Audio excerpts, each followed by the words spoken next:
And my client, I'm like, can you see what this guy is doing? Could not believe it. My name is Monique Powers, and I'm a mobile esthetician with a cosmetology and manicuring license.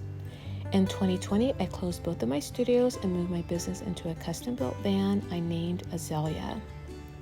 Take a peek at my version of van life, my personal life, and my vacations in between. Welcome back to my channel, you guys. I was gonna start this video by washing my van because it is really dirty. Even though we've had a lot of rain here, it is really dirty. So I was gonna wash it, but I have a more serious situation that I have to deal with.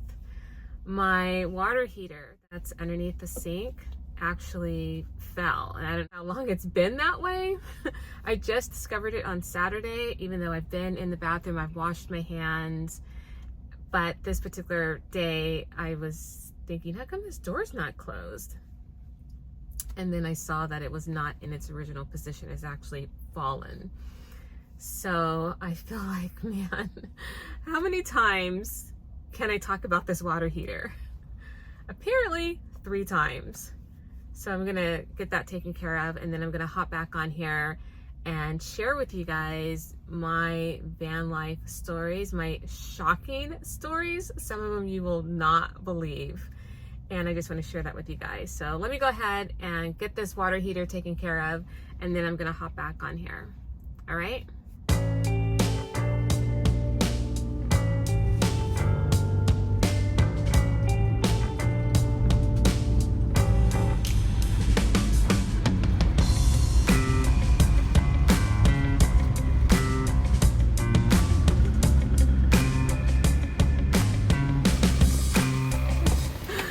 Hey you guys, I have a client that I'm gonna see in about 20 minutes.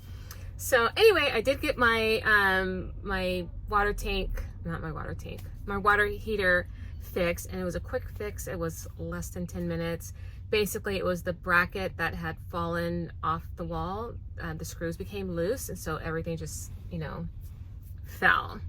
So he was able to fix that in less than 10 minutes. And then I saw some clients, and I'm about to see my final client tonight. So I just set up back there before I hopped on here. But anyway, I want to share my stories about van life because, there are some people that think that if you're not doing van life full time, then you're just not doing van life. And that's just simply not the case. There are people that are doing full-time, part-time, just on the weekends. Maybe it's just for vacation time. And there are people that are just flat out faking van life, which is okay because we're all just giving our viewers a glimpse of what the possibilities are if you are thinking about doing van life. And this gives you guys the opportunity to live vicariously through us, but we get to deal with all the struggles.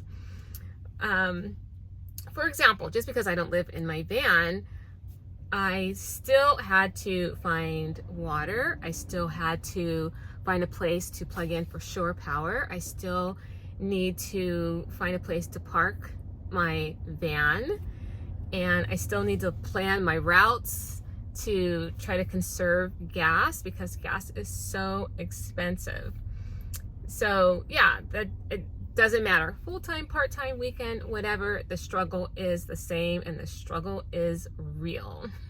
For example, for me personally, I think I've had some struggles that maybe most people have not had. I have some common struggles. Like, I did get the knock twice, which I couldn't believe. The first time, actually both times were in 2020, and my client came to me in the van. I was parked in a park. She came to me, and when she came inside, she said, "I think there's a Karen out there." She looked at me really weird when I got into the van. "I think she's gonna call the police." And sure enough, she called the police, and the police came and knocked on the door, and I don't remember what the whole conversation was, but I do remember they did tell me that someone called them saying that someone was working in their van. And I said, yes, I am working in my van. I do have a business license. And they didn't even ask to see it. I don't know why they would, but they didn't ask. And honestly, thank God they didn't ask me, because, you know, I just closed both of my studios and I just threw stuff just wherever. And I could not tell you for the life of me where that business license was at the time. So they didn't ask, and that was that. And then the second time was, I was parked on the street, and I had a generator in the back of my van when I first got the van, because that's how I was trying to get more power. And I turned it on, I believe, to get hot water for whatever I was doing. I think that's why I turned it on. And my neighbors called the police. And they came out, and you know, they were really kind. Both times they were really kind and just kind of like joking, like they knew this was ridiculous, but because someone called them. And by the time they came, the generator wasn't even on. I didn't even have it on that long. Anyway, so that was the knock that most van lifers fear of getting, is usually in the middle of the night, but I got mine both in broad daylight. And the other thing that happened to me, which I'm not sure if this has ever happened to anyone in van life, is my water tank underneath the van fell in the street. I had just gotten gas, and I went down the little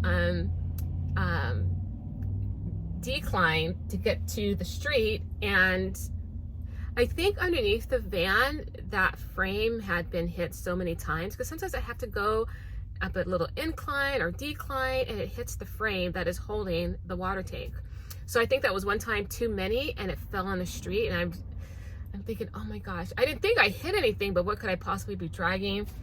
And people were screaming on the street, like, I think you're dragging your air conditioner. Anyway, I was able to pull over quickly and saw that it was my water tank. And I was able to call a tow truck, and the right guy came, because it's kind of difficult to tow a van, especially if you don't know what you're doing. And the thing with my van, I don't know why, so they put the bed on an incline, so I have to drive up it, and then they flatten out the bed straight, horizontal. And the problem with that is, first, the tank was on the ground. You had to somehow get it up, and then you know, going up the incline, it drags the bottom of the van underneath, so it's scraping the ground. So that was not fun. Actually, that was the second time my van had to get towed. I had to tow it twice. The first time my van overheated, and both times I crossed several freeways to get to where I was going, and it wasn't until I was on the street that these problems happened. Like, the overheating happened on the street. It didn't happen on the freeway. Thank God for that. And can you imagine my water tank falling on the freeway? I mean, that could have been a huge accident, a huge liability for me. So thank God he was watching over me that it fell in the street, not on the freeway. So anyway, so I couldn't believe that. So I've had that happen to me, and I'm not living in my van. As you know, I'm working in my van. I still have the same problems, probably more problems or different problems than some other people. And I've run out of power before. I've run out of water before. That was totally my fault. Because my water tank is underneath my van, I'm not able to gauge my water. So I have to kind of listen. If I hear like a particular sound, I know that I'm about to run out of water, and then I get water. And then the other time I ran out of power, I wasn't really paying attention, because I'm not used to plugging into shore power all the time, because I have solar panels on the roof, and I wasn't really paying attention to how many days we did not have sun this particular time period, and I ran out of power. But if you've been watching, I think I probably mentioned on some of my shorts, at least one of them, what my backup plans are.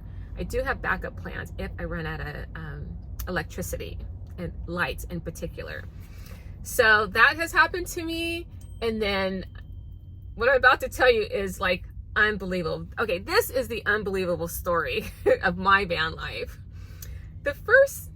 So I usually close my door right away, right after a client. And this particular time, I did not do it. And it's okay because I had a screen on the door and a sliding door. And this particular time, I left it open. And this guy like stuck his head in like beyond the screen to say, hey, what are you doing? What's going on in here? I can't even remember what he was asking me, honestly, because I just couldn't believe it. I was like in shock. I think he said, are you working in here or whatever? And I'm like in shock, and I just comply, and I'm like answering his questions. And he wasn't threatening or anything like that. I didn't feel threatened or scared or anything like that, but I just couldn't believe, the audacity of this guy to like stick his head in a vehicle where it doesn't even belong. And I was basically in shock, honestly, and I just couldn't get it out of my mind that someone would stick their head in my van uninvited. And so I immediately changed the type of screen that I have. The screen that I used to have was magnetic, so anyone could just come on through. So anyway, I changed it, and so you can't do that anymore. So that I could not believe. And then recently I was doing eyebrows on a client, and if you've been following me, I just set the chair up. This is the chair right here, and I just set it up right here. And there was this couple, an elderly couple, outside my van, looking at people. They're curious about van life, so I kind of get it. They're curious about it.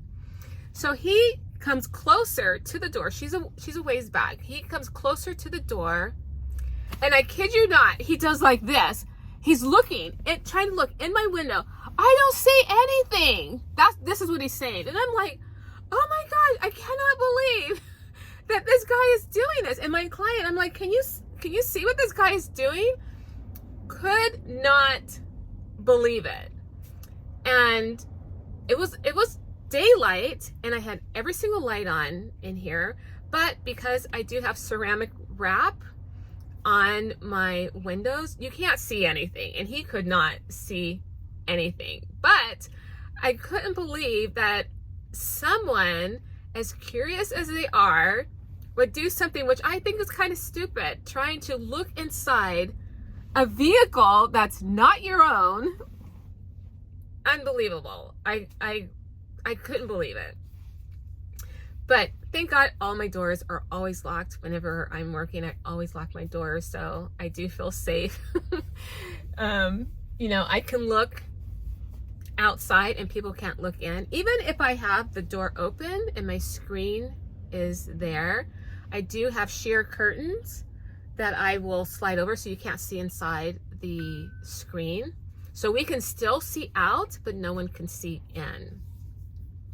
So I share all these stories just to say that even though I'm not living in my van, I still struggle with some of the same security issues, curiosity from other people, things breaking down, falling off, being cracked.